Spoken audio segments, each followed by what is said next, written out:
Okay, let's see everyone coming in. Hi, everybody. Good afternoon, good evening. Thank you so much for joining us today.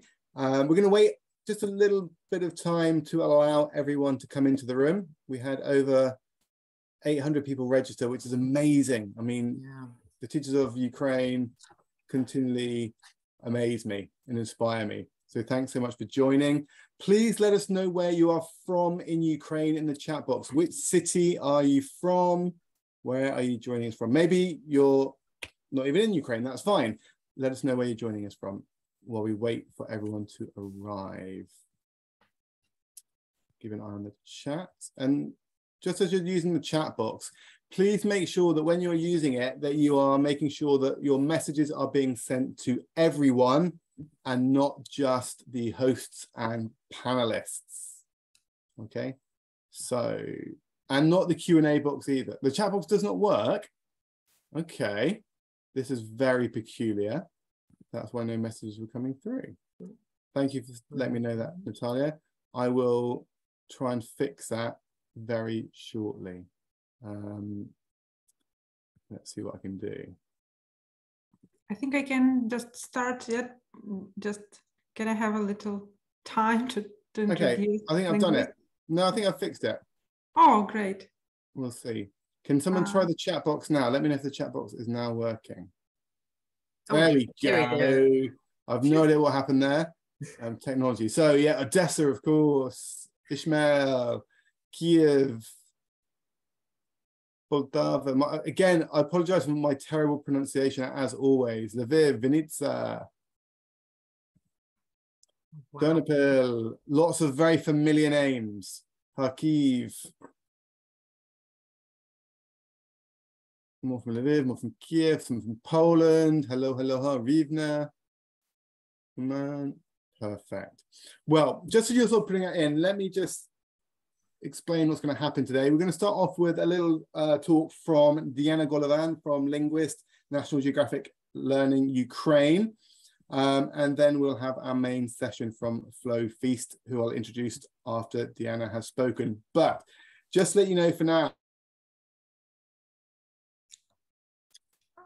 Oh, I think some technical difficulties. I think Alex has some technical. Yeah. So let me just introduce myself and the company where I work. So hello everyone. It's been a while since we've met in our online events, and I'm really happy to see you and to meet you, and thank you very much for joining us today, for finding time.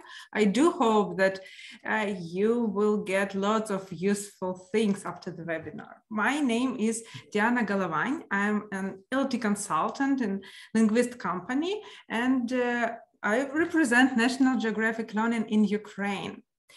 So Linguist is the official representative of this publishing house in Ukraine. If you have any questions, if you want to find out more about the books, and if you want maybe to purchase any of the series, do not hesitate.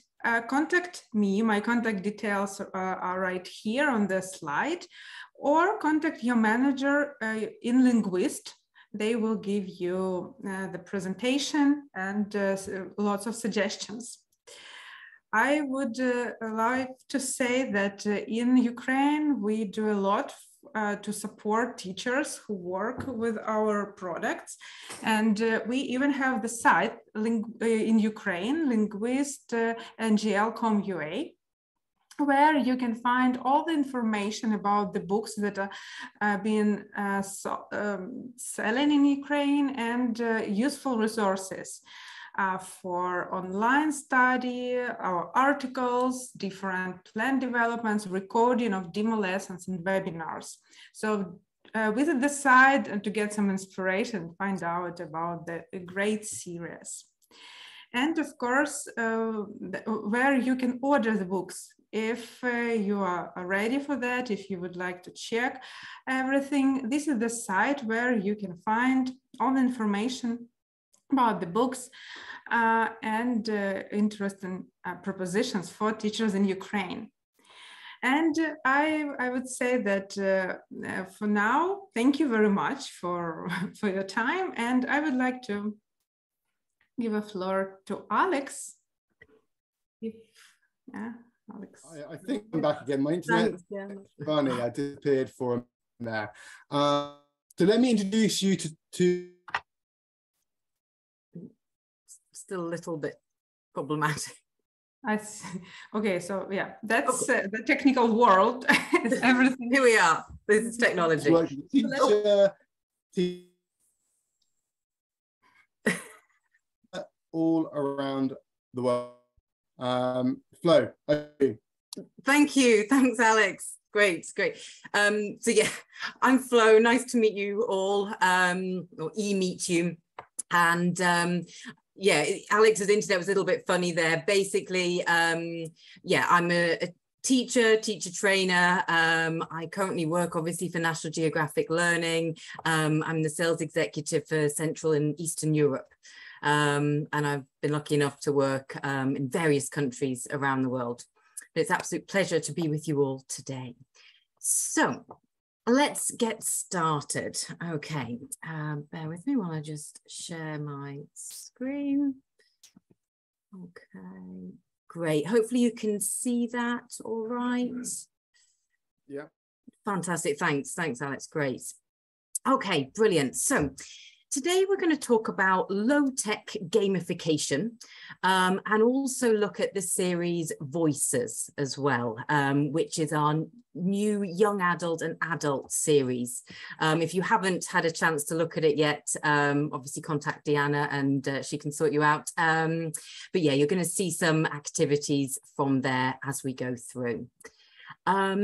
In terms of low-tech gamification, don't worry if you're not at this stage sure what we mean by gamification. I do want to stress, though, that we are talking low-tech here. Okay, if you want to find out how to make video games, I'm not your person for that. Okay, we're talking very simple, straightforward things you can do in the everyday classroom. Okay, fabulous. So let's go. If I can get mine, there we go. Okay. First of all, a question for you, and if you put the answers into chat, that would be fantastic. What do we mean by gamification? Okay, don't worry if you're not sure, but yeah, if you do know, what do you take from that? What is gamification? And why might we do it? Why might we add gamification into the classroom? Okay. Great. So yeah, thank you. Some answers coming in. So yeah, adding games, absolutely. Learning through games, nice. Okay, fabulous. Great. And yes, yeah, so pushing students to study. So that's a good why there. Fantastic. And yeah, they're engaging. Thank you. Keyword for today. Distraction, maybe. Yes. Yes. Involving fun, absolutely a keyword. Motivating, great, lovely. So yeah, in terms of what we mean by that, I've taken a definition here from Oxford Languages. Okay, I'll just let you read that. So as you're saying, you know, using games and yeah, basically taking some typical game elements and putting them into other activities. So elements like we have here, point scoring, competition, maybe some rules as well. They're often important, aren't they, with games? Okay, and then I'll get my thing to it. There we go. Why do we use it? So I think you've come up with all the reasons I had as well, and possibly even more. So yeah, engaging, keyword, absolutely. And then if students are engaged, they're hopefully then motivated. Yeah, brilliant. That's just popped up in the chat as well. Fun. Yep, saw that. Absolutely. That's the hope, isn't it? Okay. They can also help to develop 21st century skills. So as other activities can as well, non-gamified ones, but we will see communication happening when learners are playing games. Collaboration as well, especially if they're working in teams, say. Maybe some creativity if you're doing activities like charades or Pictionary. So charades, we have to act things out, and Pictionary, we have to draw things. That's requiring you to be quite creative. Okay, critical thinking as well. If you're having to sort of make a key decision to win points, great. Yes, critical thinking in there. Lovely. Okay, fantastic. And then often a desire to win. Okay, which then translates into a desire to achieve in the classroom. Okay, fantastic. Good. And also, they can often make things a bit more memorable as well. So, oh, I remember that because I won, or I remember that because my friend cheated, perhaps something. And then hopefully as well, remembering what it was that they were working with as part of that game too. Okay, so just a brief introduction there to what and why. So let's have a look at some activities now. Okay, so just to start off with, this is an activity from Voices. What is it? So just have a quick look at that. So we can see the instructions there. They have to complete the exchanges, the sentences with could've, should've, or would've. What can we call that activity? So yeah, it's a gap fill. Thank you, Tatiana. And what stage of a lesson might we see this in? We think about kind of key stages. Practice, yeah. Oh, practice, controlled practice. Fantastic, lovely, great. Okay, so there we go. Okay, fantastic. So before we move on to how we can kind of gamify this, just initially, what are some benefits of doing controlled practice with our students? I've met a few teachers that sometimes say, well, it feels a bit boring. They maybe don't really see the purpose, but it is really useful. What is it? So yeah, absolutely. It is for practicing, definitely. Anything else? Okay. For memorization, nice. Yeah, the more we practice, the more we remember, definitely. Okay, focus on form. Yeah, good. And hopefully the other things as well. So the use, if it's grammar. Yeah, perfect. Accuracy, definitely. That's key. Good. Okay, so yeah, it's there to reinforce what you've been teaching your learners. So before this, there was the language clarification stage or the teach stage. It's a good way of checking as well that they have understood that. Yeah, it just popped up in the chat there. Absolutely, good. Means that you can clarify a bit more if necessary before moving on to the next stage, that freer practice. Okay, and also accuracy before fluency as well. So obviously when we get to the freer practice, that's when we're hoping learners will be speaking more fluently, but we don't want them to be speaking fluently but making lots of mistakes. Ideally, we want to try and get those mistakes sorted out before that point, so what they remember is accurate. Okay, good. Okay, perfect. So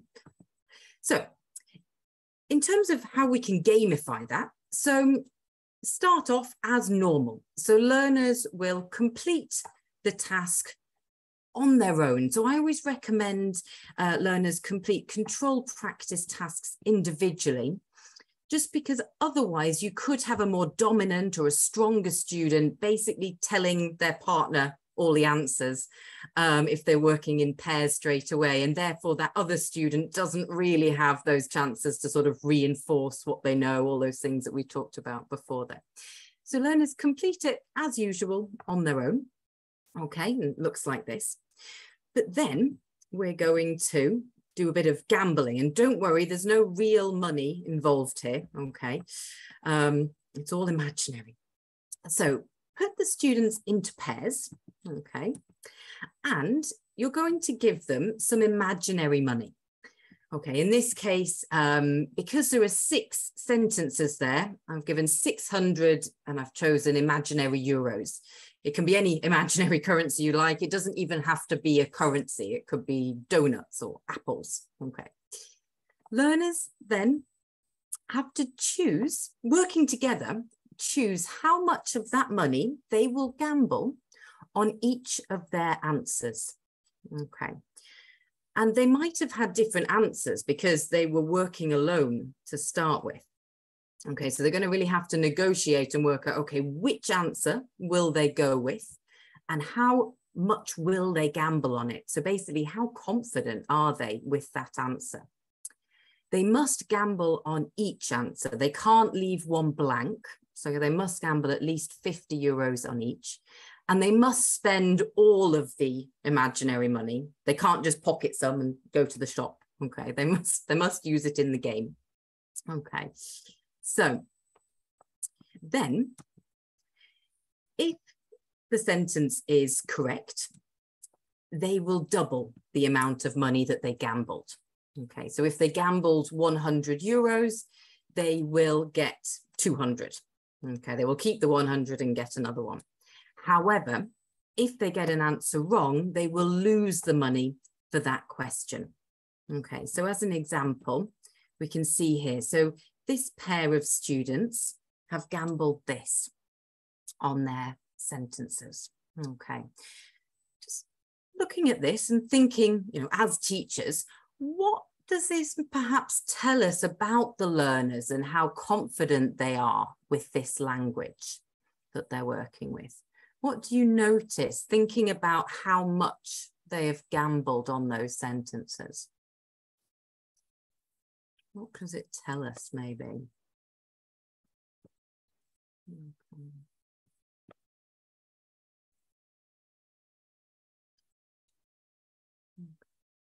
Ah, excellent. Yeah, so would have is, yeah, they're not very sure, are they? They've only put 50 both times, whereas should have, yeah, is a lot,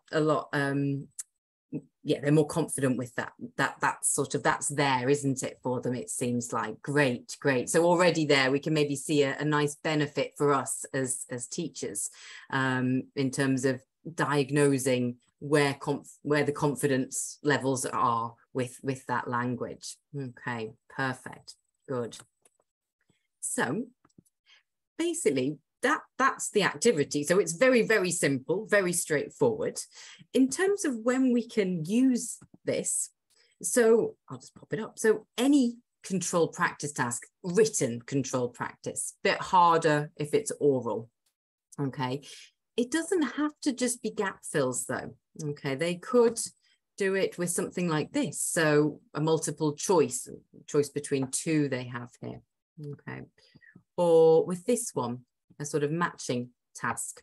Okay, you'd give them, so with that first one that appeared 800 to gamble, and with the second just 500, and they can gamble on those. And we can see, okay, how confident are they with that language? So thinking now, what could be the benefits of this? We've kind of hinted at one of them from the teacher's perspective, you know, gauging that confidence. Any other benefits you can think of? So thinking as a teacher and also from the student's perspective as well. And feel free to put them into the chat. Great. Yeah, so earning a reward. Yeah, good. So yeah, it's kind of like that point scoring, isn't it, that we saw at the beginning as, you know, one of the features that we could take from game playing. Entertaining, well, yeah, that's the hope. Absolutely, it is often very entertaining when they're kind of trying to discuss, you know, how much they're going to gamble. It's always quite fun as well. I've done this on a training program with English teachers, and it's amazing how long it can take them to do the maths when you've given them 600 and then they end up sort of, they've only spent 400 by accident, or they've spent 2,000 somehow. Good. But yeah, competition, definitely, and involvement, absolutely, good. So yeah, I came up with competitive. Good. Yeah, and it's a game. That's a really nice point, just popped in there. Yeah, so they're not afraid of making mistakes. Yeah, it is a game. Yeah, absolutely. So yeah, trying to sort of lower that that concern there. So yeah, competitive, great for us to then diagnose those problems. We know where they're confident, where they're not. Because even if they're actually getting the answers correct on the ones where they only gambled 50, well, they're not very confident. So maybe we just need to make it clear to them that they have got it, and maybe still review it a little bit to boost their confidence. Okay. It really encourages peer teaching as well. So like any pair work usually does. But I'd also say there as well, this is a really nice point here. They really go for it when they're working in pairs there. So sometimes with a pair check, you have two students with different answers. I think this, the other person thinks that. Oh, well, doesn't matter. The teacher will tell us later. Okay. But here, because suddenly this imaginary money is involved, they really get in there and negotiate to ensure that they're happy with the answer that's being chosen and how much we're gambling on it. Okay, so it's really, really nice, a nice meaty peer teaching opportunity there often. Okay, fantastic, good. So moving to another activity type now. Now with Voices, it is on our online platform, which is currently called OLP, but it's going to be getting a new name very soon. Very exciting. I'm sure you've met it perhaps before on other webinars. So just to show you, on OLP, there are extra games in the classroom presentation tool. And one of them, one of the game types are crosswords. Okay, which are always nice. When do we use crosswords? What do we use crosswords with? It'll be quite an obvious question. Vocab, yes, nailed it, absolutely. So great for reviewing vocabulary.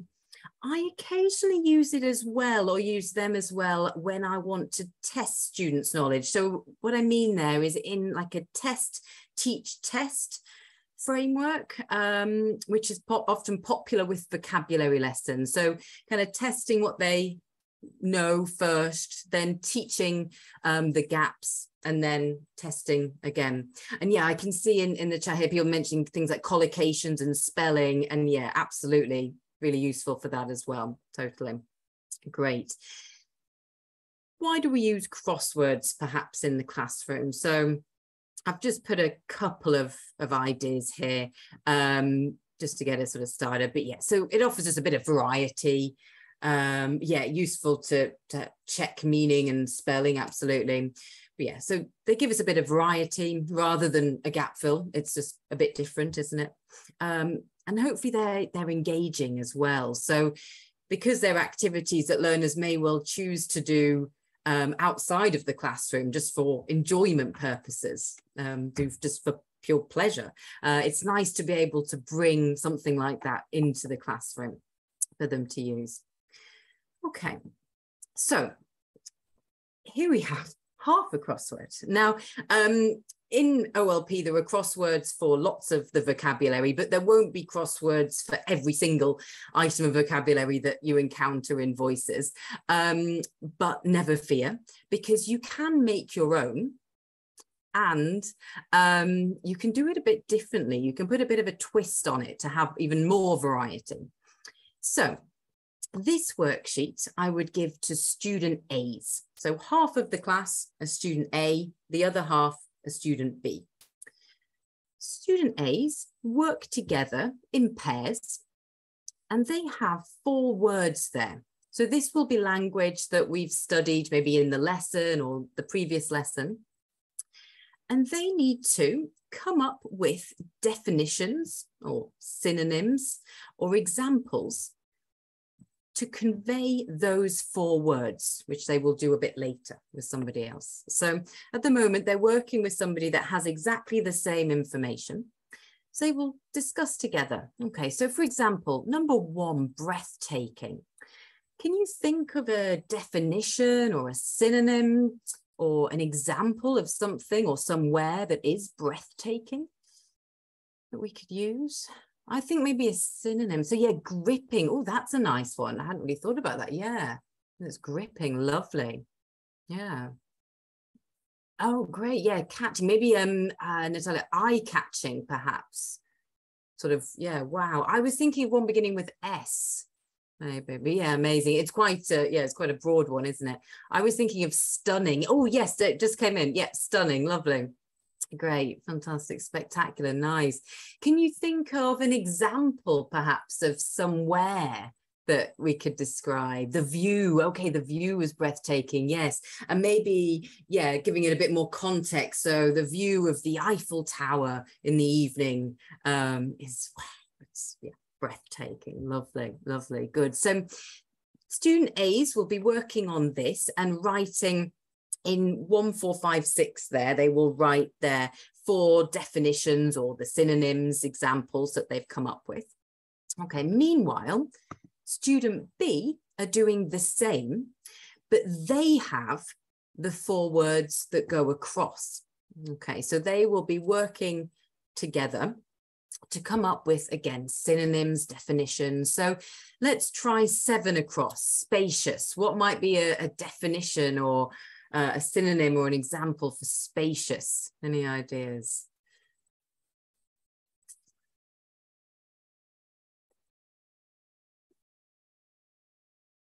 Large, yeah, large, having enough space. Wow, yeah, lots of airy. That's a nice one. Roomy, yeah, absolutely. Oh, lots of roomy. Good. Yeah, and yeah, maybe a place that is big and has lots of big rooms. But yeah, fantastic. Lots of synonyms there. Great. Not crammed, yeah, or not cramped as well as that cramped. That's a good one. Lovely. Nice, Ella. Yeah, my room is spacious. I can put anything I like there, giving it more context. Fantastic. Very good. Okay, lovely. So we've got student A's have done their definitions and student B's have done theirs. So now we're going to put them into A-B pairs. Okay, and hopefully by the end, they will all have crosswords that look like this. Okay, key thing, make it very, very clear to your learners that they mustn't show their crossword to their partner, because that ruins it very quickly. Okay, straight away. So yeah, make that very clear in your instructions. I would often ask an ICQ, an instruction checking question. Will you show your partner your crossword? No. Okay, you'd be surprised how often it can happen. Good. Okay, and obviously, yeah, you then as a teacher can see quite quickly and easily, where maybe there are some gaps there as well. But yeah, so in terms of doing this, so I as student, we go back, say I'm student B, okay, so this was my worksheet. I will ask my partner, student A, what is 1 down? Okay, and student A will hopefully, student A, first of all, they will not just say breathtaking, because there's no much point there. Student A will instead say something like we came up with, the view is, it is, how could you describe it? And hopefully student B will go, yeah, breathtaking. Okay, fantastic. And then switch pairs. So student A, or switch roles rather. So student A will then go, okay, can you please tell me what is 7 across? And student B, again, they won't just say spacious. They will give one of those lovely synonyms that you gave me earlier. So another word for a room that is roomy or airy, things like that. Okay, fantastic.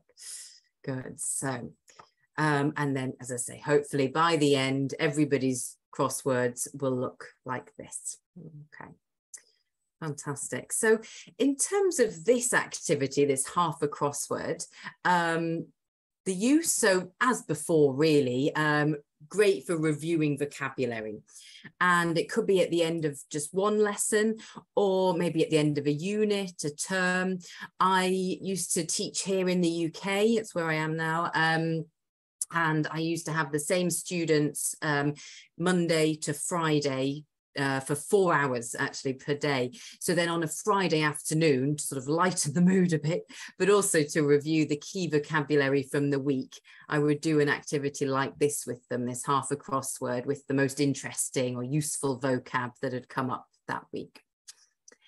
Any benefits that you can see to this activity? Anything? Oh, thanks, Ella. Yes, so yeah, they were great students, so lovely. Peer work, fantastic. Okay, motivating, great. Lots of communication, you're absolutely right. Yeah. Peer correction, fantastic. Collaboration, totally, very much so. Good. Yeah, getting them thinking. Yeah, definitely. Yeah. Lots of pair work. Good. Oh, brilliant. Paraphrasing skills. Yes, that's a key one, isn't it? Definitely. A few people saying that. Lovely. So as you've said, a lot of peer teaching, because right from the beginning, when they're working in AA and BB pairs, they're teaching each other there, because chances are there will be one, one of the A's may have forgotten breathtaking, but their partner can help them. That's right. And then when they're in A-B pairs, a lot of that is peer teaching. Okay. And then, so yeah, the second one helps learners to paraphrase. Absolutely. Absolutely. So, and that is a really key skill, because if your learners are, say, going to take an exam, it always happens that our minds go blank, doesn't it? And we can't think of that one word that we really want, but never mind. If you've had those paraphrasing opportunities, the opportunity to develop that as a skill, it makes life a lot easier. Hopefully you can find a way around it to say it in a different way. Okay, it's a bit more challenging as well than a traditional crossword, which can be nice. So especially if you have a group of students that, maybe they are in the right level, but they're kind of, almost at the next one, you can add a bit more challenge by doing it this way. Okay. And this is more thinking from a teacher's side of things. So we can really easily see right from the beginning where the gaps are, because when they're first writing their definitions, if there's a definition missing, okay, well, that's obviously something that's a problem. Okay, and then later on when they're completing the crosswords, we can see in the crossword where the gaps are. So it is very, very useful for us particularly as well. Yeah, good. Okay, great. So that's that one. Now I'm going to look at a gamification of pronunciation. But first of all, just looking at this is from Voices, and Voices is fantastic for pronunciation, honestly, really, really good. It's really been taken seriously, and, it considered carefully. We have these clear voice boxes here, like this one. And I think the key thing with how pronunciation is dealt with in Voices is that it's all about clarity. So ensuring that your students, when they're going out to speak, they will be understood by their listeners. It's not about making them try and speak like the Queen or anyone like that. That would just be weird. She's a lovely lady, but we don't all need to sound like her. We should embrace our accents and our students' accents. It's part of who we are. But at the same time, there are times where if something is mispronounced, a comprehension issue from the listener's side can occur, so that's what Voices is focusing on when it focuses on pronunciation. So we have tasks like this one here. So in this activity, we're focusing on those 3 consonant sounds that you can see there. So, and consonants are the ones that, are tricky at times and can impact clarity and comprehension. So with this activity as it is, initially learners will do sort of basically drilling. They will listen and repeat those words at the bottom there, best, west, etc. Okay, and then they will work in pairs. Okay, and this is what we call phoneme discrimination. They will work in pairs, and person A will say one of the words in line 1. So maybe they will say vest, and their partner, okay, must point out which word they heard. Okay. Now, if they point to the right word, if they point to vest, then great. Okay, that it was obviously clearly dealt with. Everything was going right with the mouth, the lips, the teeth. They're all involved with consonants. They're all very necessary. But if the partner pointed at west instead, then okay, something's not quite right. We need to practice that a little bit more. So really, really useful activity to do. And yeah, so you'll see it a few times in Voices. In terms of the use for this sort of activity, as we've said basically already, so highlighting the differences between the commonly confused phonemes. Okay, so and the ones that will cause problems if they're kind of misused. Any benefits to this? So thinking of the phoneme discrimination part, so that part at the bottom there, where learners have to say a word and their partner points to what they hear. This is the phoneme discrimination. Any benefits you can think of? Okay. could be hilarious, could be fun. Yeah, if could be, absolutely. Considering, yeah, maybe comparing it to drilling, which is also important, but comparing it to that. Any ideas? I'll put some up. We've gone quiet in the chat. I'll just add some. Maybe it's frozen. Hopefully not. So students are more actively involved. Okay. Whereas drilling, so we've all been there. You have a big class of students. Perhaps you're doing choral drilling. You can often have a couple of students at the back, or down the side. They don't really do it. They don't get as involved. They might look like they're doing it, but they're not really. Okay. Great. So yeah, perfect. So yeah, it's more fun. They're more involved. Absolutely. Good. So yeah, more actively involved. Also can really raise their awareness of the importance with this. So I have had students sometimes who kind of go, oh, well, they're so similar, it really doesn't matter. I can keep saying it like this, but doing an activity like this does help them to kind of go, okay, I see, yes, I'm actually saying a completely different word, which could cause complications if, given whatever context it might be. Yeah. Great. Yes, as you're saying there. Yeah, absolutely. Good. And then, yeah, there's that need for clarity. You do have to be clear, because otherwise your partner will point at a completely different word. Okay, so it creates that need. Fantastic. Good. So this is what's in the book, and it's fantastic. We're going to look at now another alternative, a way you could adapt this, or if you're using a book that doesn't have this in, that you could actually make yourself. Okay. Now, I used to do this in the face-to-face classroom, but then in 2020, I was living in Italy when the pandemic hit, so we went online very, very early, and this was one of the activities that I used quite early on, and I adapted. And it was one of the ones that I actually found worked better online, surprisingly. Okay.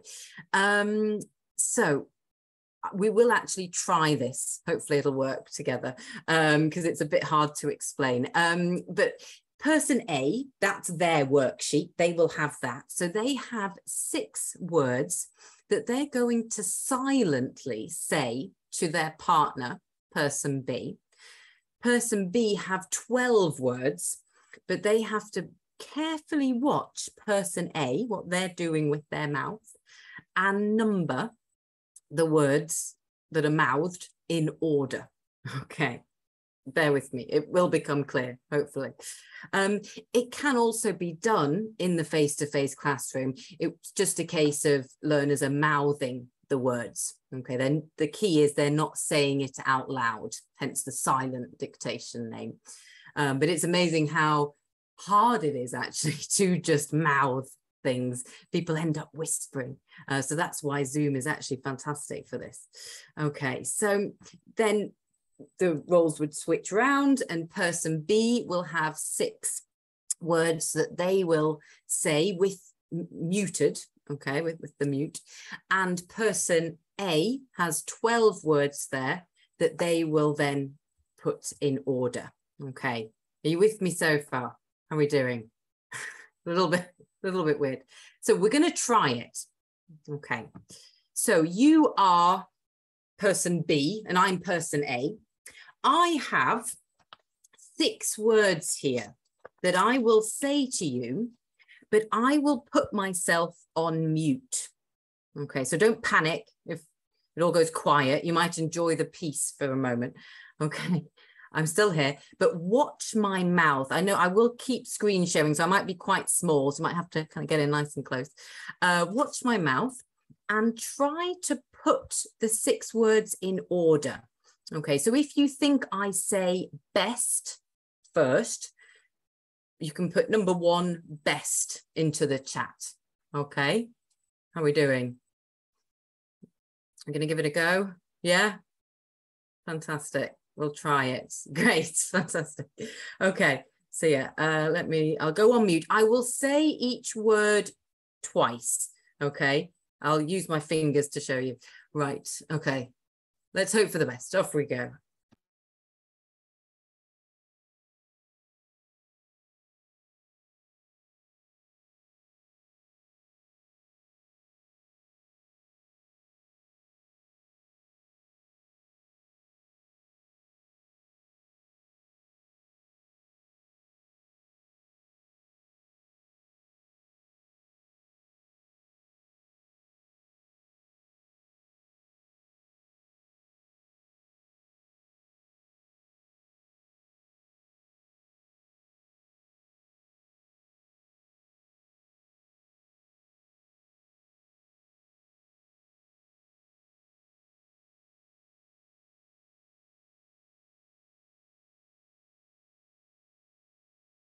Okay, how are we doing? Let's have a look. I wasn't looking in chat, but let me see. Okay. So yes, good. Oh, more coming in. Fabulous, fabulous. I actually saw at the beginning, the first one, I can show you one here actually. The first one was B. Well done. I did see that actually pop in. Well done. It's tough. Don't worry if you didn't get any of them. Really, it is a tough one. Okay. Number 2 was we. Okay. Number 3, bent. Number 4, vent. Number 5, wet. And number 6, vet. Okay, so well done if you got any of those, or just well done for trying. It is tough. It is a bit more challenging, absolutely. Okay. Oh, thank you, Victor. Thank you. Lovely. There is a reason why I do find it great as well. I'll share that with you. In terms of uses for this, it's kind of like we said before, it's still focusing on those problematic phonemes, really having to consider what we're doing with our mouths. Okay. Oh, sorry. Yeah, problems seeing me and writing in chat. Don't worry if you can't write in chat. Don't worry about it. Yeah, no worries at all. Okay, and then in terms of the benefits for this, okay, I've already given it away. So yes, one of the key ones for me is it's quiet, silent. So if you have one of those noisy classes, okay, which we all have, and you just want a little bit of quiet, a little bit of peace sometimes, then this works really well. And that's why I've included this lovely picture here, just peace, tranquility. Okay. Fantastic. Yeah, good. And yeah, children, they do enjoy it. Yeah, absolutely useful, fun. Sorry, yeah, other benefits coming in here. It is fun. It is, yeah. No, lovely. Thank you. Good. And yeah, I kind of said it actually before, but really raising awareness of what we're doing with our mouths. So particularly with those consonant sounds where we really do need to think about our mouth, so our tongue, our teeth, our lips, they're all getting involved there, and we need to consider how and where they all are, brilliant.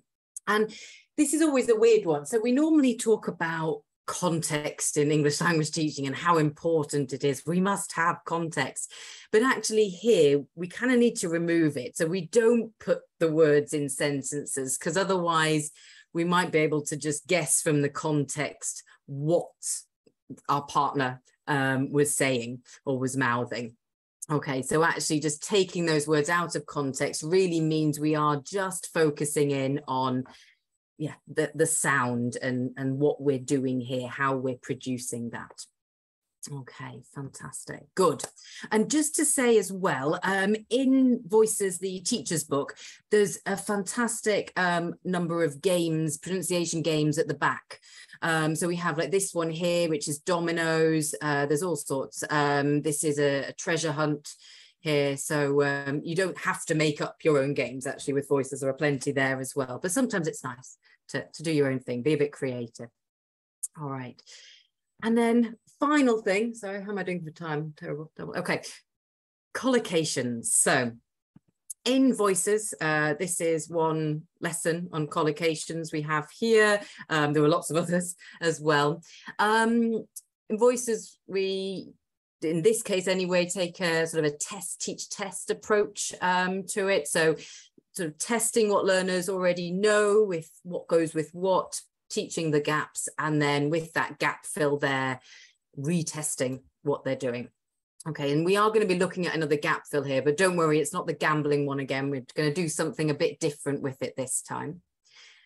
First of all, though, in terms of teaching collocations, why do we teach collocations? What are the benefits for our learners of doing that? Why are they useful? To sound natural, great. Yeah, absolutely. Absolutely. Yeah, yeah, good. Yeah, help to remember. Yeah, yeah, absolutely. Good. Great. Perfect. So yeah, memory, definitely.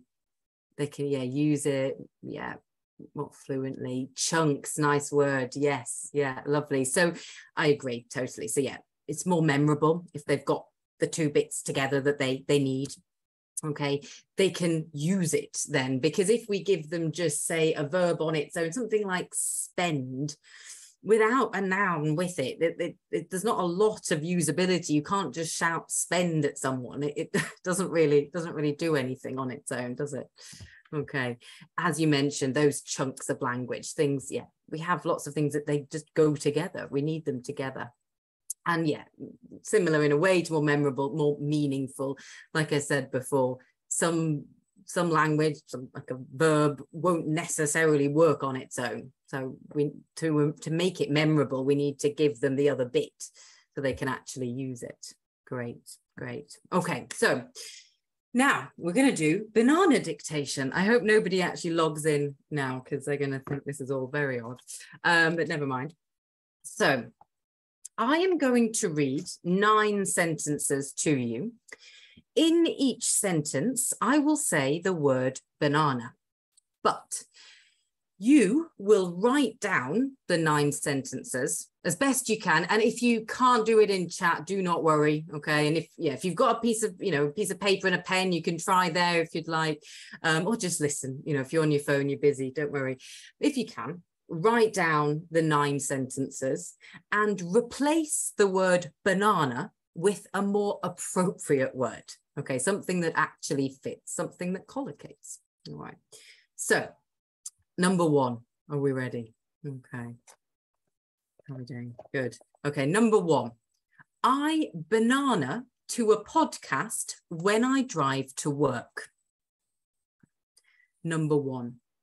I banana to a podcast when I drive to work. Okay, so right. Yeah, perfect. Great. Well done. Yeah. And yeah, for today, if you end up just writing the correct word, that's fine. Normally, and we'll talk about after, I'll ask students to actually write the full thing, but we're just having fun today, so that's okay. So number 2, it's your turn to banana the dishes. Number 2, it's your turn to banana the dishes. 3, let's banana for a run after work tomorrow. 3, let's banana for a run after work tomorrow. 4, do you banana lots of photos when you are on holiday? 4, do you banana lots of photos when you are on holiday? 5, I don't banana to the gym often, just once a week. 5, I don't banana to the gym often, just once a week. 6, I banana my clothes 3 or 4 times a week. 6, I banana my clothes 3 or 4 times a week. 7, do you banana a musical instrument at school? 7, do you banana a musical instrument at school? 8, you should banana the house before you clean it. 8, you should banana the house before you clean it. 9, I don't banana any team sports, but I do enjoy watching hockey. 9, I don't banana any team sports, but I do enjoy watching hockey. Okay. Let's see. Well done, well done. I was sort of vaguely kind of seeing what you were putting in there. Let's have a look what we went for. I definitely saw lots of listen. There might be more than one possibility with these. That's often the case with collocations, as one or two. And sometimes the context isn't amazingly clear, or you might need a little bit more. Do the dishes. Okay, but yeah, I know some of you had wash and clean. Yeah, clean the dish, wash the dishes. Yeah. Let's go for a run. Okay, do you take lots of photos? Definitely saw that. Go to the gym, clean my clothes, play musical instrument, tidy the house. That was a hard one. I saw, I think vacuum or Hoover came up, which is great. I like that. I guess that is sort of, maybe that is part of the cleaning though, isn't it? I'm terrible at housework. I'm not even sure quite what fits with what. Good. And then play again, but this was actually with sports, wasn't it? Fantastic. So yeah, well done. And say that, there's maybe more than one option sometimes. So this is just an oral gap fill, but instead of doing it out loud and just going I beep or I do a podcast, you're putting in the word banana. And I don't know, students love it. They find it really fun. So that's great. I do too. Easily pleased. So this was the activity I was using. Okay, it's from Voices Elementary. So a gap fill, but just a way to just shake things up a little bit, have a bit of variety. Okay, in terms of the use for this, so yeah, great for collocation gap fill. So I do say with collocations particularly because there's some deduction kind of going on there, because they hear kind of a keyword, especially if we're using this kind of as part of controlled practice. So they're already kind of familiar with the context and the sort of target language. So they're kind of deducing what the banana could be based on what else they're given. And this is a really valuable skill as well. Good, I'm glad you like it. Fantastic, thanks. I do love it, it was fun. Great. In terms of the benefits for this, any ideas, anything you particularly like about it? I mean, yeah, I think the key one really is, yeah, it's kind of fun. Yeah, it's funny, isn't it? Good. And then this was where I was sort of saying to you, don't worry, just pop the words in, especially because I'm running out of time as usual.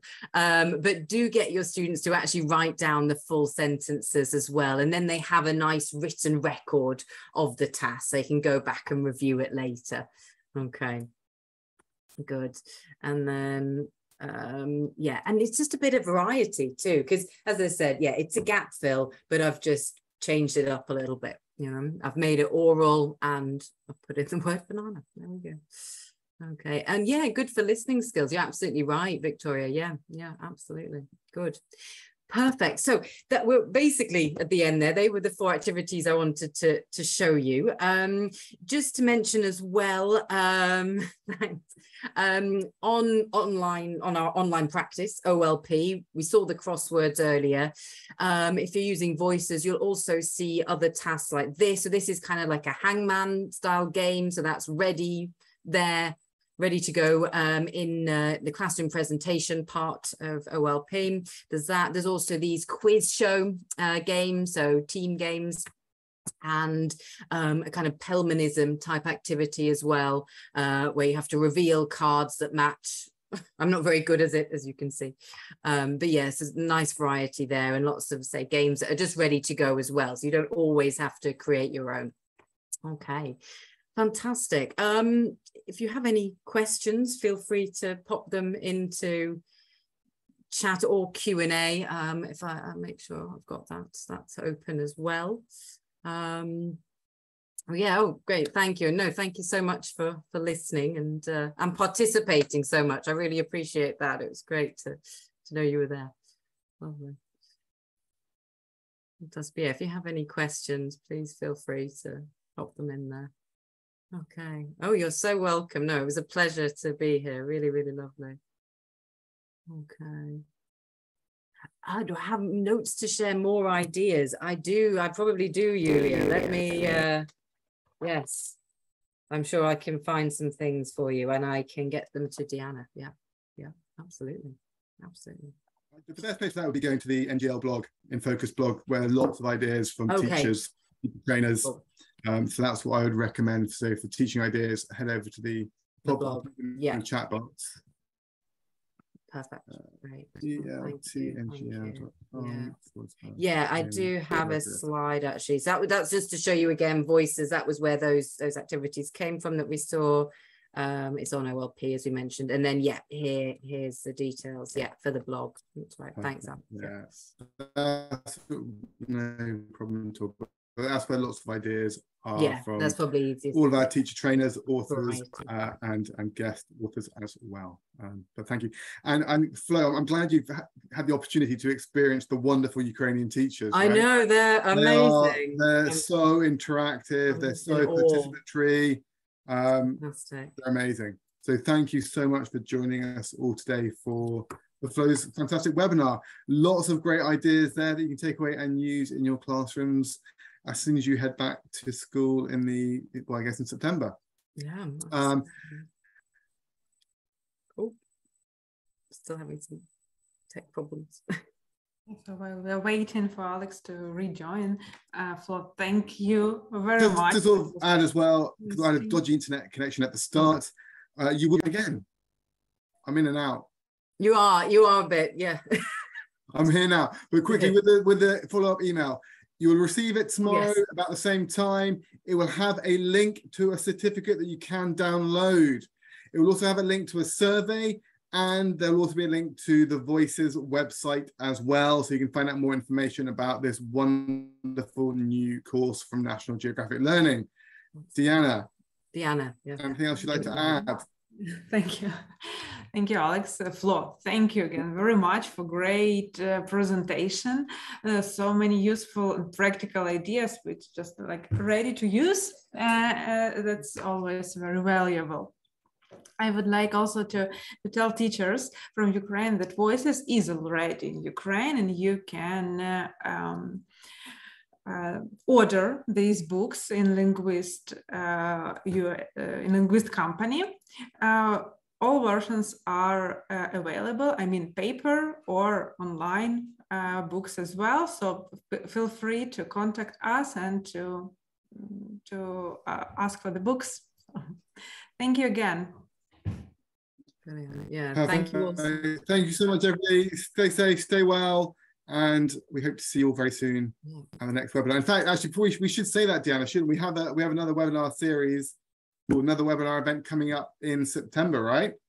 Yes, we are. Yeah, we are like looking forward to this great great event, which will be on the 14th of September. Exactly, 14th of September, where I will be presenting, Flo will be presenting, Deanna will be presenting for a new close-up launch event for Ukraine. So you'll see the advertising for that very soon from Linguist, from National Geographic Learning Ukraine. So we look forward to seeing you all then as well. Okay. Absolutely. So thanks so much once again, and thank you, Flo, for such a wonderful webinar. Oh, no, well, thank you. Thank you, everyone. Lovely to have you here, and take care. See you next time. Bye, everybody. Bye. Bye.